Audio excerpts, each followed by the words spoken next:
Good morning, everybody. We are live. I'm here today with Felipe Pinzon, who is the president and CEO of Hispanic Unity of Florida. I've always admired the work of Huff, as people call it. Um, the work that you've done in our community. I've had the opportunity to support Huff with communications work in a range of different ways, including on the very first Entrepreneur Summit. I don't know if you remember that. You are an important nonprofit for people of all backgrounds here in South Florida who come to this country, or even those who were born here, to make a life, to thrive, and have a successful future. You are, as you say, empowering a new generation of Americans. And I'm so happy to talk to you today. Thank you so much for being here, Felipe. Jennifer, thank you for the invitation. I'm so happy to be here as well and looking forward to this conversation. Yeah, so Leaders Talk Communications, these conversations are all about how executives manage communications personally at their business or at their nonprofit, so that other leaders can learn from you, so they can gain insights from you Yeah. with their different stakeholders, all the people that are important to the success of their organizations. I also do these sessions for communications people like me, to hear what's going on in the minds of leaders around communication, so that people like me can better serve you and support you. So let's just jump in. Tell us what Hispanic Unity of Florida is all about and what inspires you most about the work you do there. Thank you, Jennifer. Hispanic Unity is a community-based organization, mission-driven agency here in South Florida, serving not just the immigrant community, but everyone who needs services is more than welcome to come to Hispanic Unity, and we will be more than happy to support them. And our job is to help families become self-sufficient. Bottom line, I would love to tell you more about it, but I think that for people, to take something away from this conversation, that's what Hispanic Unity is all about. It's prosperity, is well-being, is making sure families at the end of the day, after participating in programs and services are better off. And that for us is financial stability. Civic engagement is also at the heart of our mission, making sure that people get back to the community, that they register to vote, go out and vote. So engagement is an important pillar as well, of the work we do here in South Florida. Yeah, and what's most inspiring for you? How many years have you been there now? 24 years. That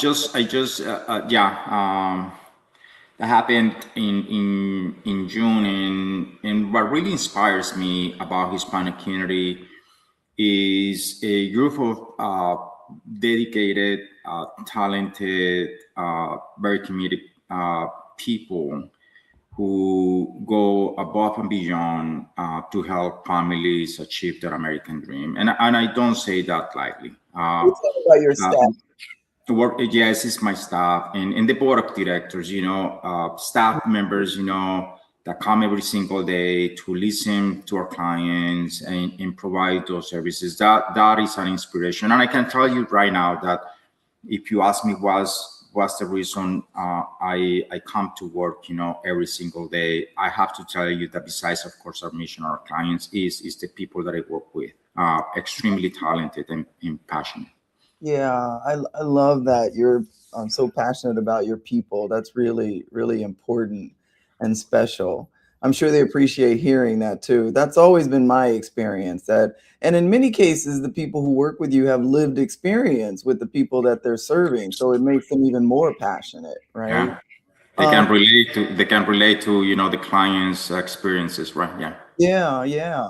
Because Huff is involved in everything from preschool education to civic engagement to money skills to language acquisition, home ownership, you are connecting, I know, with a large and varied group of stakeholders.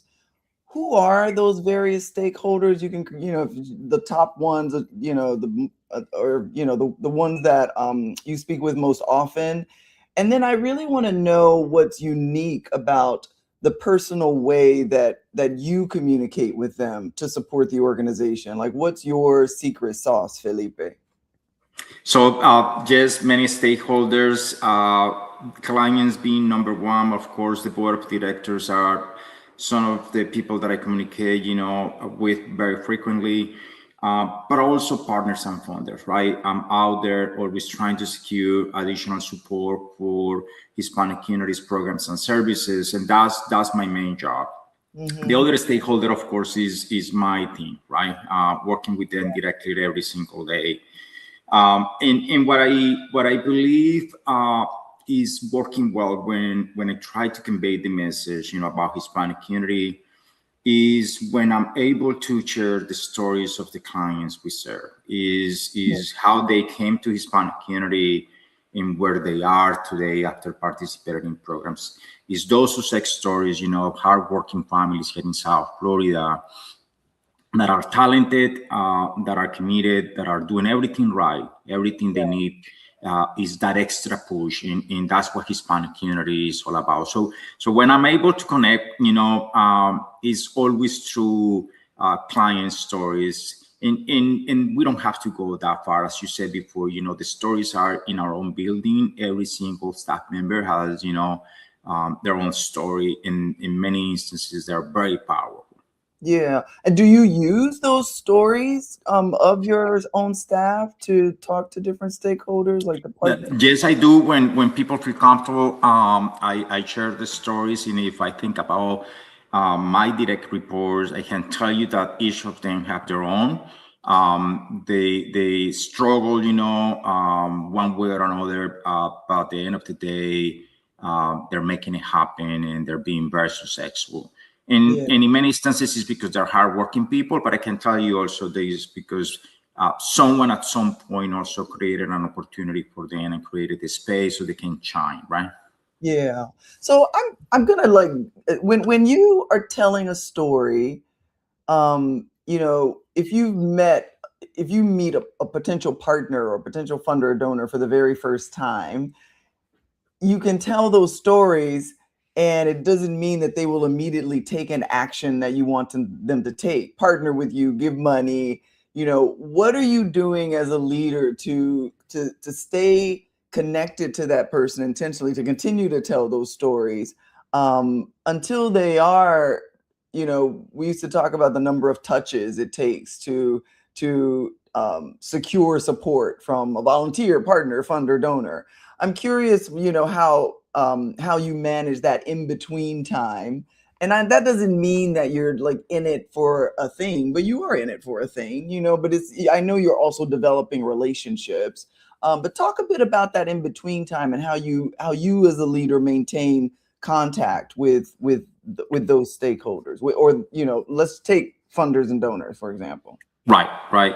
Well, Jennifer, I can tell you that is like everything else in life, relationship building, right? And we know that it cannot be transactional, and it's not just one time. But as you said, what happens, in between, and what really believe happens that is magical is that we make sure that that person gets invited to come to Hispanic community, not just to meet with me, by the way, Hmm. is to see mission firsthand, right?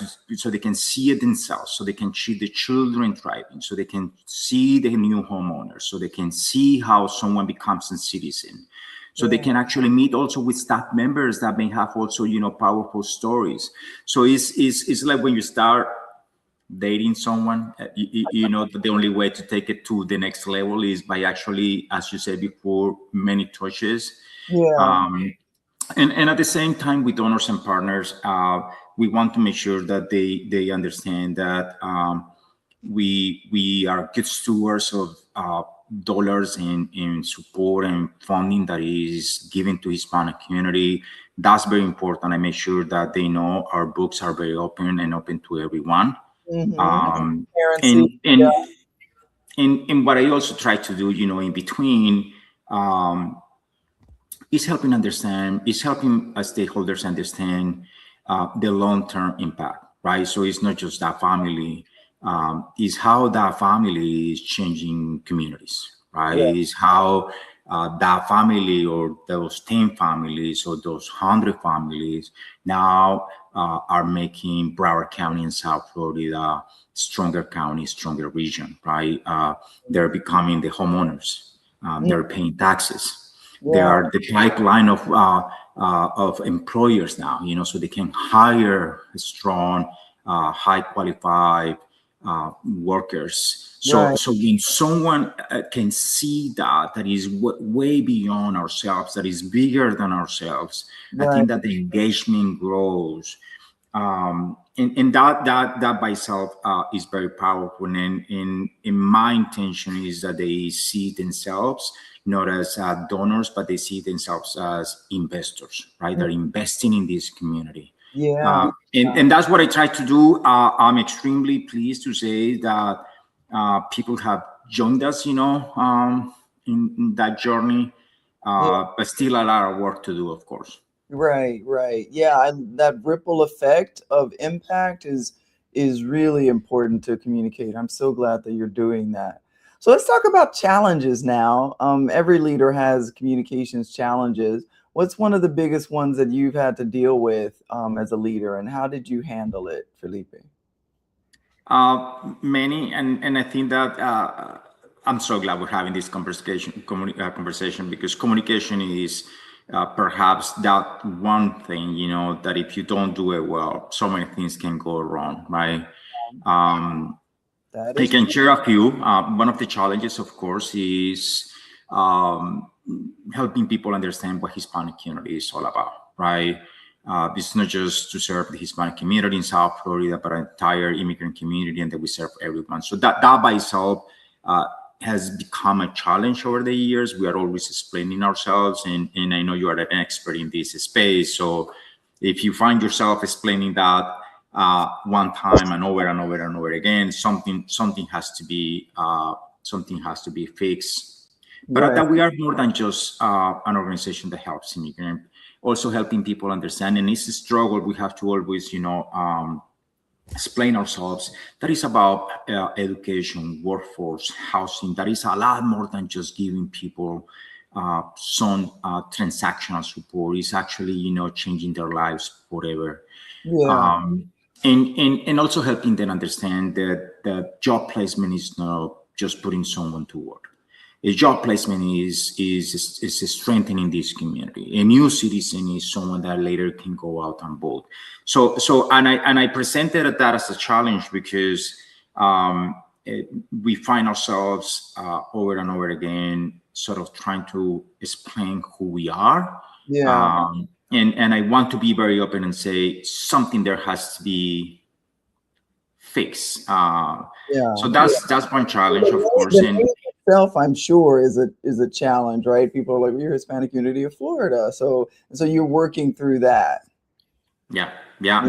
And nowadays, of course, and I want to be extremely open and honest.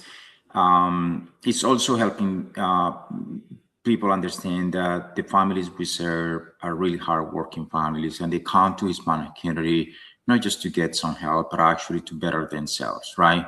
Yeah, They just don't want some groceries for tonight. They really want a meaningful job, so they can earn those groceries themselves, right?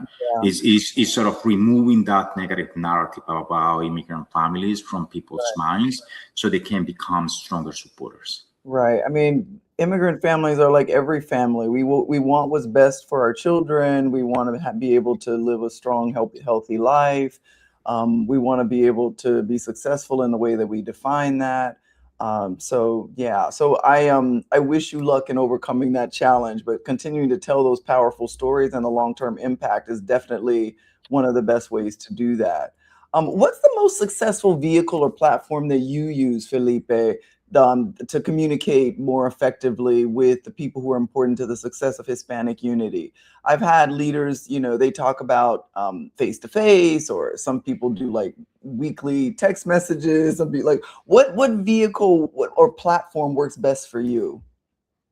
I think that I do a lot better when I'm in person. Mhm, mhm. And I think that body language matters. I think that being able to connect with the potential donor funder partner, it matters as well, and that is a little bit easier when you are in the same room with that person.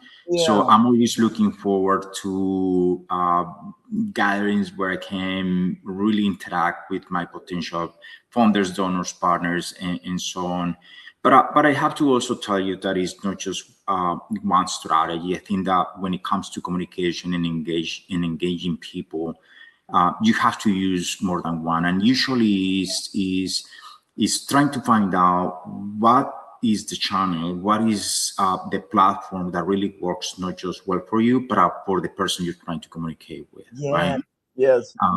Seeing So from their so perspective. Exactly. That's I have seen donors that are very happy with the text message, and I have seen donors that rather have an email or a phone call. yeah. So it's helping, or it's understanding the other side of the coin, right? Yeah. So that works well for me. Across the board, regardless, what the preference is, one thing works well, which is communicating often, very often, like more than, and it could be for anything. It doesn't have to be just work related. Sometimes it's just happy birthday. Sometimes it's congratulations on your granddaughter. Yeah. Um, I hope that trip to Europe went well. Whatever that is, right? Yeah. And that goes a long way. When donors and funders see that you really care, and you care a lot, not just about their money, right? Right. Right.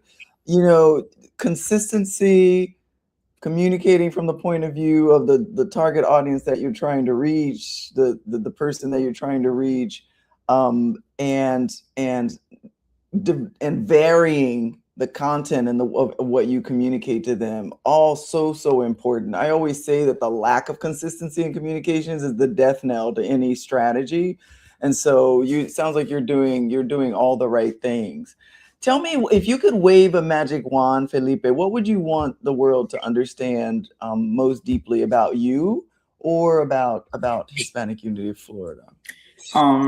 Well, about Hispanic unity, I want people to understand that this is not we're not charity. I think that we're bigger than that.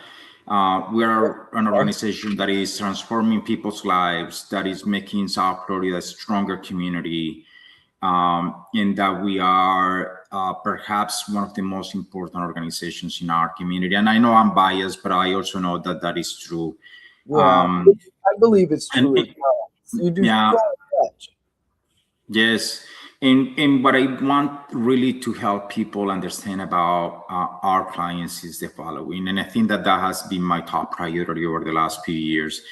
The families we serve, Jennifer, perhaps are some of the hardest working families in our community. Mhm. These are people who care. These are people with really strong work ethic. These are people who are family oriented. These are people who, even though they were not born here in the United States, they live the American values. Yeah. They want to contribute, and when we create the space and give them the opportunities, these families thrive. They become homeowners. They pay taxes. They are engaged, and they make us a stronger community. So I know I said a lot, but that will be my message, and it's my message everywhere I go. Yeah. Oh, that's powerful. Very important to share. Thank you so much, Felipe, for spending this time with me. I really enjoyed it, and it always goes so quickly. Oh, thank you so much. I appreciate you. Of course, anytime, Jennifer. Thank you.